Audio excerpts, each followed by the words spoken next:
Uy, Jared, mukhang masarap yan ah. Uy, Jared. Nag-abala ka pa. Thank you, ha. Nagpa-deliver ka pa. Oo naman, para hindi na kayo magluto, di ba? Jared, umorder ka rin ba ng extra rice? Extra rice? Siyempre, meron kasama yan. Hiyang-hiya ako sa iyo eh, no? Akala ko ba jeta tayo? Kung ayaw mo ng extra rice, edi more for me. Suga pa ka eh, sige. Na-appreciate ko lang naman yung effort ni Jared. Ano ka ba? Pero, Jared, kami naman ni Mar, na-appreciate namin lahat ng effort mo. Tignan mo. Binilang ka lang ng food. Nag-iba na yung isip mo. Patay gutom ka talaga. Alam mo, Mar, gulong-gulo rin ako sa iyo eh.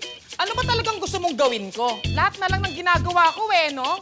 Jared, Tonyo, ano ba talaga? Balimbing ka eh. Eh basta ako, Team Jared ako, no? Tonyo nga ako.